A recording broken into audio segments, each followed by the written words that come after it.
Baik, saya lanjutkan materinya ya. Tadi kita sudah mendengarkan eh, dan sudah belajar terkait dengan anatomi bunga ya atau organ reproduktif bunga. Nah, kita lanjutkan untuk kali ini buah dan biji. Oke, untuk buah kita bisa melihat di sini. eh, Ya, prosesnya seperti yang saya tadi sudah sebutkan ya, prosesnya dari bunga kemudian menjadi buah, kemudian menjadi biji, di dalam buah akan ada biji. Oke, untuk buah sendiri kita bisa lihat di gambar kiri atas ya. Jadi secara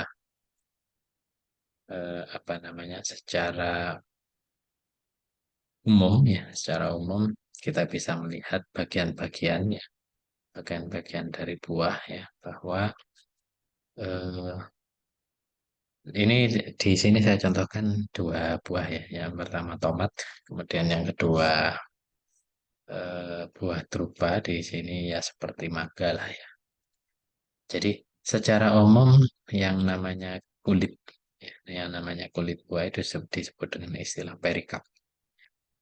Bisa dilihat di sini perikap. Kemudian eh, apa namanya?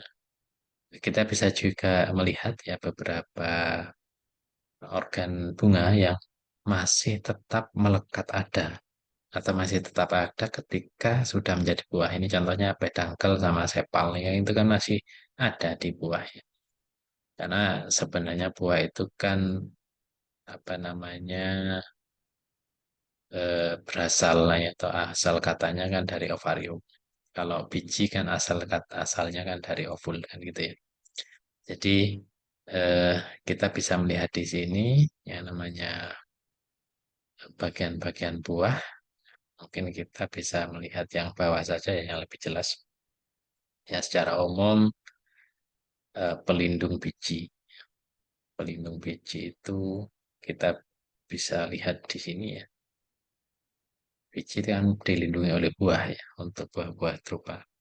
Nah, eh, kita bisa sebut dengan istilah perikap.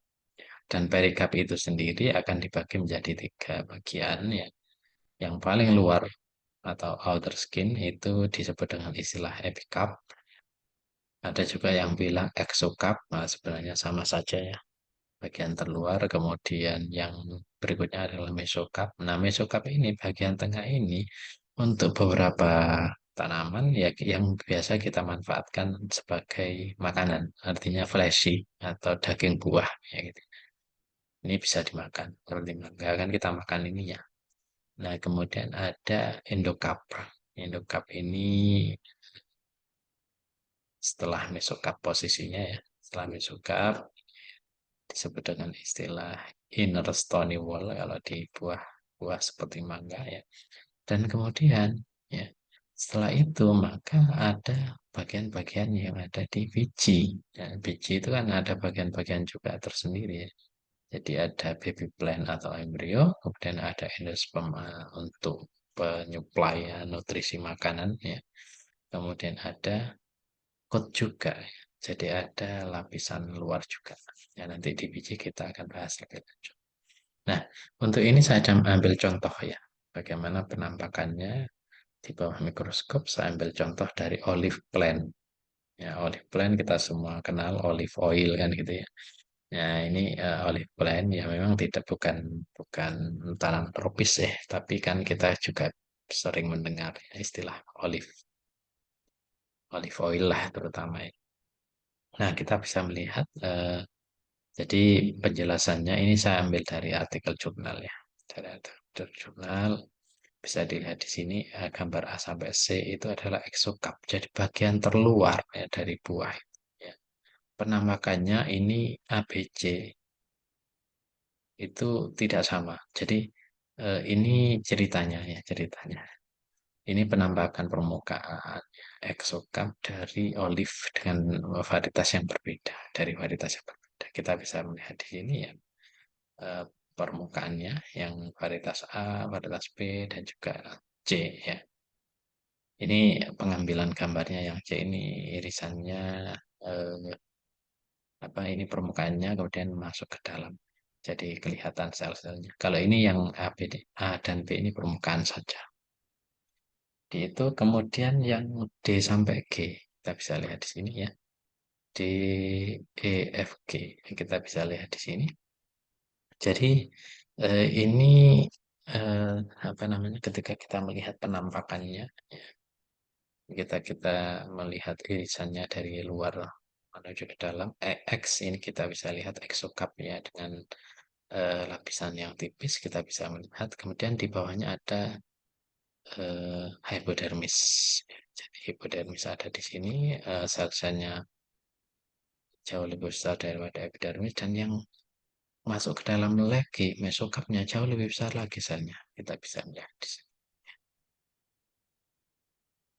Nah kemudian di bagian mesokap ini ya di bagian mesokap ini itu yang FEG ya itu adalah semuanya mesokap bagian mesokap penampakan selnya seperti itu kita bisa melihat di situ ada gambar kayak bulatan-bulatan ungu ini ya nah bulatan-bulatan ungu inilah yang dimaksud mengandung apa namanya minyak tadi ya jadi kandungan minyak ada di sini kemudian ada di sini SF ya ada SF dan juga ya SF ya SF di sini jadi di bagian eh, mesokap ini di bagian mesokap ini penyusun atau sel-sel penyusun itu tersusun atas scleran skim fiber makanya di sini ada tulisan SF itu adalah scleran skim fiber. Nah, kemudian gambar HIJKL yaitu adalah endokap ya, endokap artinya bagian paling dalam ya. Bisa dilihat di situ. Ini sebenarnya potongan buah ya, potongan buah olive ini tadi dari luar ke dalam ya. Endokap berada di sini, exokap kan yang luar sini ya. Cuman ini fokusnya di endokap karena struktur sel endokap ditunjukkan di bagian yang lain kan gitu ya. Jadi endokap dan sel-sel penyusunnya itu adalah sklerenkim S dan di sini kita juga temui yang namanya xylem salah satu apa namanya merupakan vascular bundle atau jaringan pengangkut dan juga bisa kita lihat sel-sel bentuk sel-selnya ya ada di sini dan ini penampakan yang versi lainnya endokap ya. Jadi kalau kita lihat memang ada rongga-rongga di sini. Dan itu. Oke, kemudian kita contohkan lagi di file berikutnya. Nah ini ya, jadi ini juga termasuk tambahan informasi terkait anatomi buah ya. Jadi ini buah cabai, ya, kita semua paham ya, dalamnya seperti apa. Ketika kita potong secara mengucur, dan di sini ada biji ya yang berada di dalamnya, terlindungi oleh buah cabai, dan kita bisa melihat perikapnya di sini. Bagian-bagian dari perikap ada exo paling luar, kemudian meso tengah, dan endo paling dalam.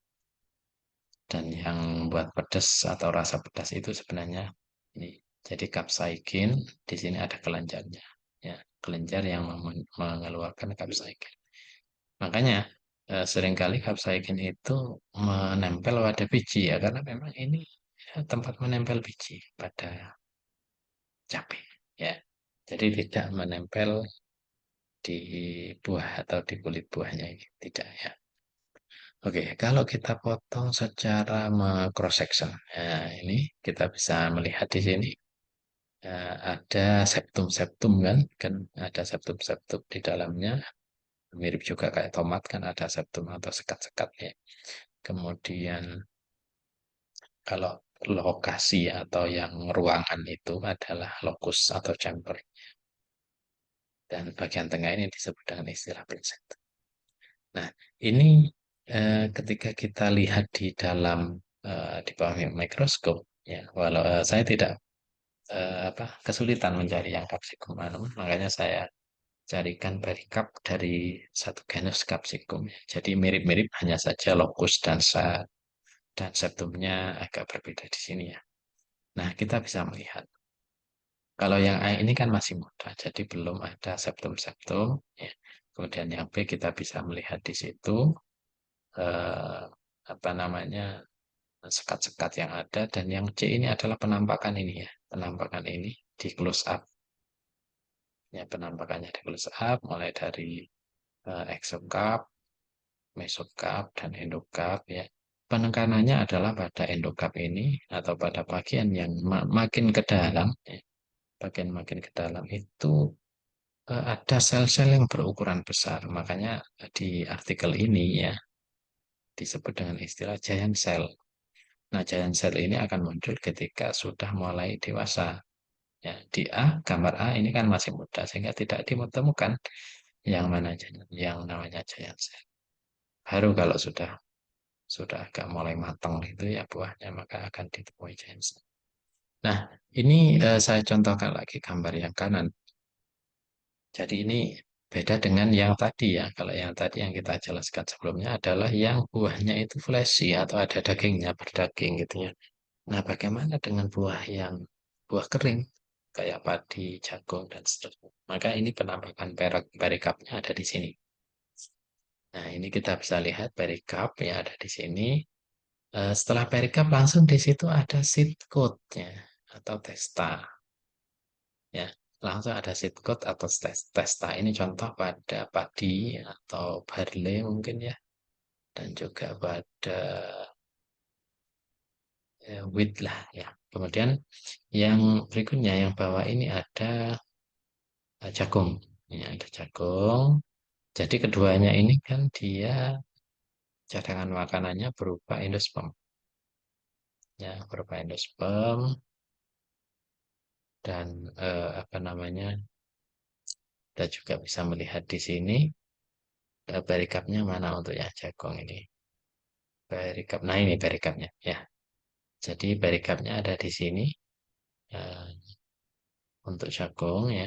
Dan di situ masih ada epidermis, kemudian mesokarp ya. Mesokarp masih ada, kemudian endokapnya sudah tidak kelihatan ya. Artinya apa? Ketika kita bicara terkait dengan buah-buah yang di situ adalah buah kering, ya, maka perikap itu akan sangat sulit dibedakan.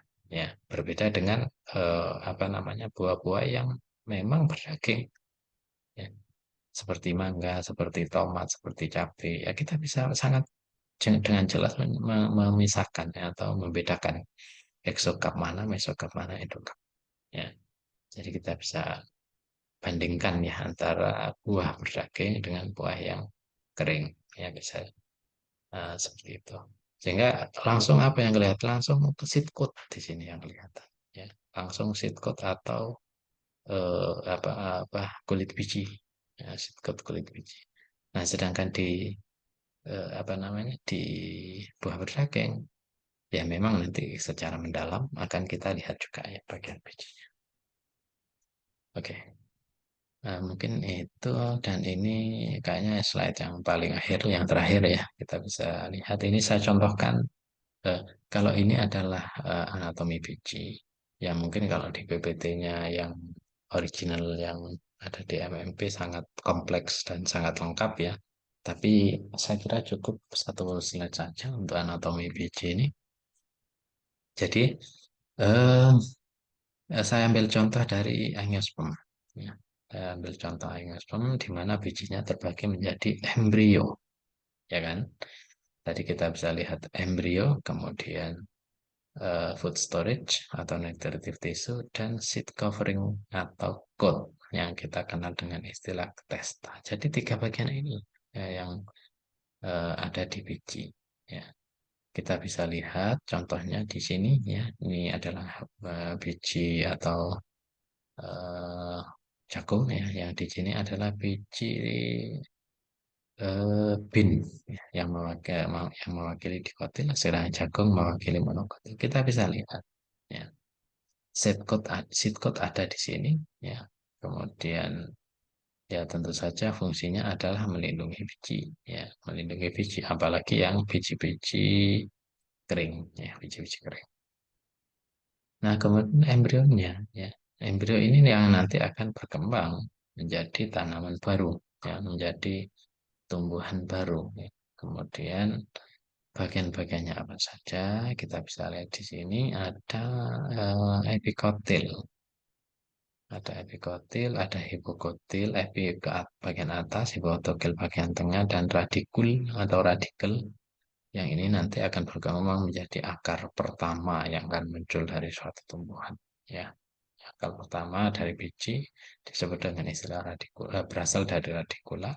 Kemudian ini kotiledon. Nah, jadi ini yang membedakan antara dikot dan monokot ya. Kalau monokot itu kan reserve foodnya atau cadangan makanannya berupa endosperm, sedangkan untuk dicot yang berfungsi sebagai cadangan makanan adalah kotilet. Ya. Nah, lebih detail kita bisa lihat di sini. Ini contoh ya, bagaimana nantinya ketika kita cross, ketika kita belah bijinya yang sedang berkembang ya, biji yang mau berkecambah. Ini saya ambil contoh dari tanaman Kapsela bursa pastoris. Ini kayaknya bukan tanaman tropis ya, tapi karena saya menemukan eh, gambar anatominya, maka saya pilih. Bijinya seperti ini. Ukurannya sekira-kira ya setengah milimeter ya. Kira-kira setengah milimeter lebarnya, kemudian panjangnya ya sekitar 1 mili. Ya. Nah, kalau tidak tahu ini saya tampilkan ya. Saya tampilkan sketsa penggambaran dari habitusnya bisa dilihat di situ dan bijinya ada di sini. Ya, jadi tangkai bunganya itu ada kayak tiga buah gitu ya. Kemudian nanti bijinya berkembang dari situ. Nah, ketika kita lihat di bawah mikroskop, maka penampakan yang muncul seperti ini. Yang mungkin kita bisa melihat di sini ada endosperm di situ ya. Jadi jangan maksud saya begini, dicot pun ya, dikotil pun sebenarnya ada endosperm hanya saja selama perkecambahan eh, endosperm ini istilahnya itu tidak sebanyak kotiledon ya, tidak sebanyak kotiledon. Sebenarnya ada endosperm. Kemudian epikotil kita bisa melihat di sini nomor 2, mana nomor 2 ini. Epikotil memang kelihatannya belum berkembang ya, mungkin kita eh, masih ingat istilah SAM, shoot apical meristem, nanti akan muncul dari sini ya, akan muncul dari sini dan akan berkembang menjadi epikotil bagian pojok. Kemudian yang ketiga kotiledon, kita semuanya memahami ya, kotiledon itu adalah salah satu cadangan makanan yang bisa dimanfaatkan selama germination, selama perkecambahan. Dan yang keempat ada radikul yang tadi sudah saya jelaskan, yang akan menjadi akar utama ya. Dan yang kelima adalah seed coat. Nah, ini adalah pelindung biji. Nah, ini adalah pelindung biji. Dan yang keenam adalah hipokotil. Hipokotil itu bagian yang akan menjadi batang pada nantinya ya. Ya, mungkin seperti itu ya untuk penjelasannya. Dan yang penting sebenarnya testa atau kulit biji ya, ya itu sebagai secara umum dibagi menjadi tiga. Di sini kok ada ya? Ya, di sini tidak ada contohnya, tapi paling tidak pahamlah ya, paling tidak terdiri dari tiga bagian ya. Sarko itu bagian outer atau yang paling luar, kemudian ada sklero ya yang itu merupakan bagian tengah ya, dan yang ketiga adalah endotesta yaitu lapisan yang berada pada bagian paling dalam ya.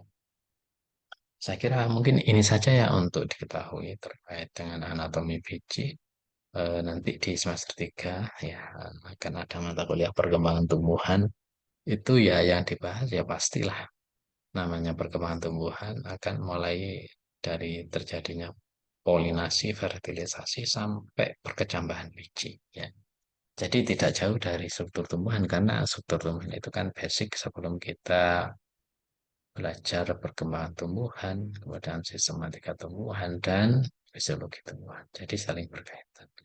Oke, mungkin itu yang bisa saya sampaikan terkait materi dan insya Allah ini materi yang terakhir ya untuk struktur tumbuhan sehingga sudah tuntas ya mungkin akan ada ujian-ujian atau kuis-kuis ya baik di tatap muka maupun di praktikumnya ya.